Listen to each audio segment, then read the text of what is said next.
Hi అండి, ఎలా ఉన్నారు అందరూ? Welcome back to my channel Akshara kitchen. ఇవాళ వీడియో వచ్చేసి ఇంట్లోనే సింపుల్ అండ్ క్విక్గా క్యాబేజీ ఫ్రై ఎలా ప్రిపేర్ చేయాలో చూపించబోతున్నాను.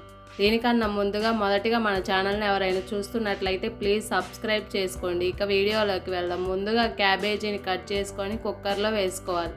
తర్వాత ఒక గ్లాస్ వాటర్ పోసుకొని 1 టేబుల్ స్పూన్ ఉప్పు, 1 టేబుల్ స్పూన్ పసుపు వేసుకొని ఒకసారి గరిటెతో కలుపుకోవాలి.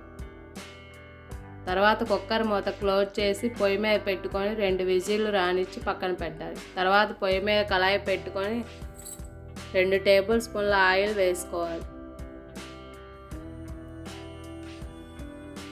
ఆయిల్ వేడయ్యాక మినపప్పు, పచ్చిపప్పు, ఆవాలు, జీలకర్ర, ఎండుమిర్చి, కరివేపాకు, ఉల్లిపాయలు వేసుకొని ఒకసారి గరిటెతో కలుపుకోవాలి.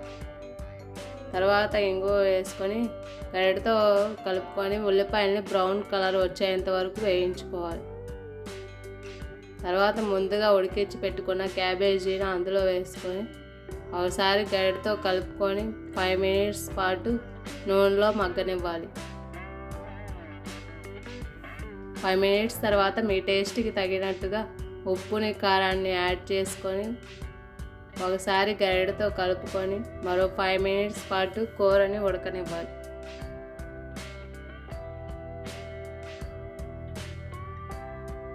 ఫైవ్ మినిట్స్ తర్వాత స్టవ్ ఆఫ్ చేసుకుంటే మన క్యాబేజీ ఫ్రై రెడీ. మీకు కనుక నా వీడియోస్ నచ్చినట్లయితే లైక్ చేయండి, షేర్ చేయండి.